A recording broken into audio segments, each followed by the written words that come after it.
पांचवा, राहुल गांधी जी ने कहा मैंने बाहर देखा कि गृह मंत्री जी आ रहे थे, उनके काफिले में 30 गाड़ी थी। मैं आज चैलेंज करता हूं राहुल गांधी जी, आप चलिए हमारे साथ और गिनवाइए, गिनवाइए कहां अमित शाह जी की गाड़ी में, काफिले में 30 गाड़ियां थी। आपने कहा अमित शाह जी के काफिले में 30 गाड़ियां थी, उन्होंने देखा। जो व्यक्ति सदन के अंदर 5 मिनट टिक के बैठ नहीं सकता है, वो खड़े होकर गाड़ियां गिनेगा, आपको लग रहा है? 5 मिनट नहीं बैठ सकते राहुल गांधी, ऐसे हिलते डुलते पॉकेट में हाथ डाल के बाहर निकल जाते हैं, आते हैं फिर पॉकेट में हाथ डाल के बाहर निकल जाते हैं। वो गाड़ी गिन रहे थे और 30 गाड़ियां थी। मैं आप लोगों को बोलता हूं, आप गिनिए और बताइए। 30 गाड़ी तो शायद प्रधानमंत्री जी के काफिले में भी नहीं। और इन्होंने आज पार्लियामेंट में कहा कि अमित शाह जी के काफिले में 30 गाड़ी थी, झूठ। और उसके बाद उन्होंने एक्शन करते हुए, with action he depicted that I saw the home minister of India Amit Shah ji inside the car, inside his car, trembling. और इस प्रकार से एक्शन किया कि मैंने देखा गाड़ी के अंदर इस प्रकार अमित शाह जी थरथरा रहे थे, कांप रहे थे। राहुल जी, अमित शाह जी वह शख्स हैं जिनको देखने के बाद नक्सली थरथराते हैं। प्रधानमंत्री जी के आशीर्वाद से, प्रधानमंत्री जी के निर्देश से दिन रात परिश्रम करके जिस व्यक्ति ने भारत से नक्सल हटाया हो, भारत को नक्सल मुक्त भारत बनाया हो, वह व्यक्ति कांप रहा था। एक एक नक्सली जिसने 100 हत्याएं की थी, चुन चुन करके उनका सफाया किया था अमित शाह जी ने, वह व्यक्ति कांप नहीं सकता। आपने कहा अमित शाह जी कांप रहे थे। जिनके नाम से आतंकवादी कांपते हैं, उनके नाम पे यह कहना कि वो कांप रहे थे, कहीं ना कहीं दर्शाता है कि आप सच्चाई से वाकिफ नहीं है, आप सच्चाई से बहुत दूर है और केवल देश को भ्रमित करने के लिए इस प्रकार की बातें कह रहे हैं। राहुल जी, एक बात आज आप कान खोल के सुन लीजिए। विगत 75 वर्षों में,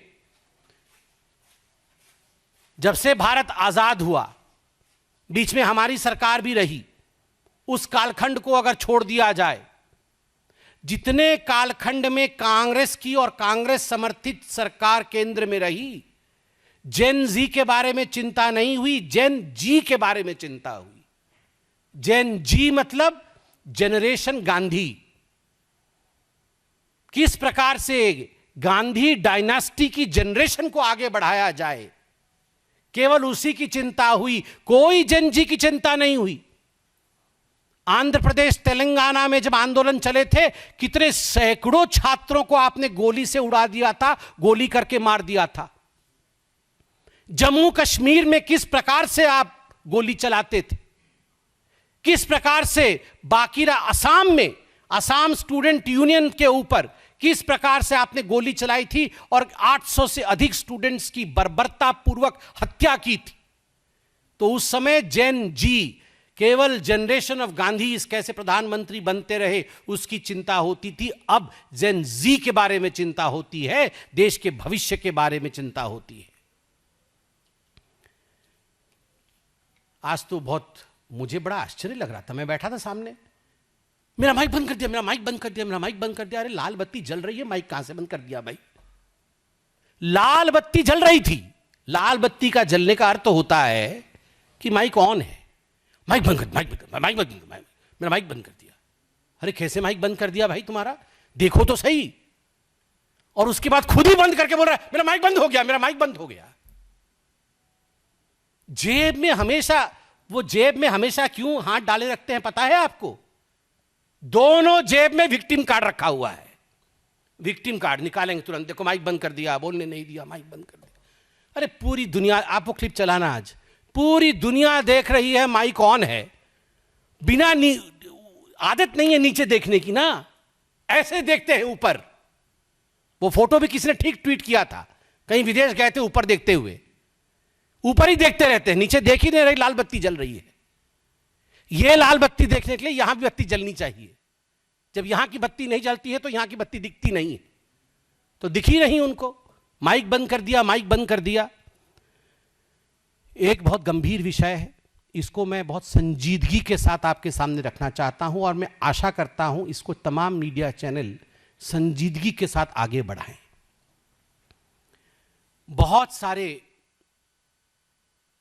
वक्ताओं ने, खास करके कांग्रेस पार्टी के नेताओं ने आज और कल अपने भाषण में कहा कि जो आर्म्ड फोर्सेस थी उन्होंने लड़कियों के कपड़े फाड़े। ये नहीं है, असत्य है। ये आर्म्ड फोर्सेस है, सीएपीएफ है, ये हमारी देश की सीमाओं की सुरक्षा करती है। ये मां भारती के आंचल को बचाती है। आज सीएपीएफ है इसलिए मां भारती का आंचल सुरक्षित है, वरना मां भारती के आंचल को फाड़ने के लिए तो हमारे पड़ोसी पाकिस्तान और न जाने कितने देशद्रोही ताकतें लगी हुई है। मगर सलाम है इन आर्म्ड फोर्सेस को कि उन्होंने मां भारती पर आंच नहीं आने दी। और आज जब सदन में खड़े होकर इसी आर्म्ड फोर्सेस पे आप कहते हैं कि इन्होंने लड़कियों के कपड़े फाड़े, और जिस प्रकार के उन्होंने एक्शन करके दिखाया, कपड़े फाड़े, ये दिल को बहुत सदमा देता है। मैं सबसे हाथ जोड़ के निवेदन करता हूं कि इस प्रकार के नरेटिव को, जिससे कि हमारे देश के आर्म्ड फोर्सेस के मनोबल में गिरावट आती हो। मुझे याद है कांग्रेस पार्टी के कुछ बड़े बड़े नेताओं ने, जो अभी कांग्रेस में हैं, कांग्रेस में पहले नहीं थे, बाद में कांग्रेस ने उन्हें लिया, उन्होंने बयान दिया था कि जम्मू कश्मीर और नॉर्थ ईस्ट में आर्म्ड फोर्सेस के लोग महिलाओं का रेप करते हैं। नहीं करते हैं। और इस प्रकार से सदन में कहना कि वो लड़कियों के कपड़े फाड़ रहे थे, ये एक बहुत खराब विषय है। इसको आप लोग प्लीज ठीक से दिखाइए ताकि आर्म्ड फोर्सेस के लिए, उनके मोराल के लिए सही हो। कुछ लोगों ने भाषण में कहा कि बांग्लादेश और नेपाल वाली स्थिति बनने वाली थी हिंदुस्तान में। यही चाहते हैं राहुल गांधी और कांग्रेस पार्टी। वो जानते हैं कि उन्हें सत्ता वोट से नहीं मिलने वाली है। वो जानते हैं कि 7 LKM पहुंचने के लिए, वो जानते हैं कि प्रधानमंत्री बनने के लिए, वो जानते हैं कि मुख्य सेवक, हम मुख्य सेवक कहते हैं मगर वो उसे अपना जागीर कहते हैं। अपने जागीर को वापस पाने के लिए इलेक्शन लड़ना होता है और संख्या जुटानी होती है। यह संख्या जुट नहीं सकती है। इसीलिए एक ही तरीका है, अराजकता फैलाओ और अराजकता को हवा दो। और जहां अराजकता नहीं हो रही है, सारी बातचीत हो गई, सीजेपी ने प्रोटेस्ट वापस ले लिया, सब कुछ ठीक है। उसके बाद भी भ्रम फैलाओ ताकि जो विषय ठीक हो रहा हो उसे ठीक नहीं होने दो। फिर से भ्रम फैलाओ ताकि लोग सड़कों पर उतरे, माहौल बिगड़े, गोली चली, इस प्रकार से बोलो। माहौल बिगड़े और उस बिगड़े माहौल में आप राजनीतिक फायदा उठाओ। केवल और केवल यही ध्येय राहुल गांधी का है।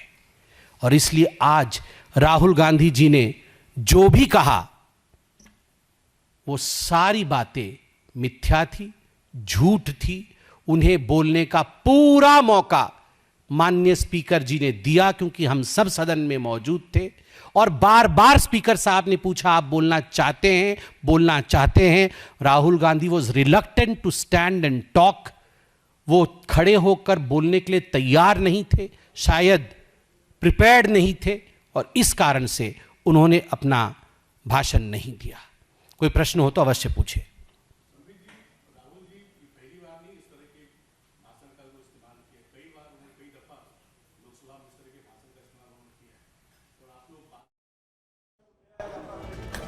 तो बड़ी खबर, राहुल अराजकता फैला रहे हैं, अराजकता फैलाकर सत्ता में आना चाहते हैं। बीजेपी तमाम गंभीर आरोप लगाती हुई नजर आई। राहुल गांधी को सदन में बोलने का पूरा मौका दिया गया है, लेकिन राहुल गांधी ने अपने भाषण के दौरान सेना का अपमान किया है।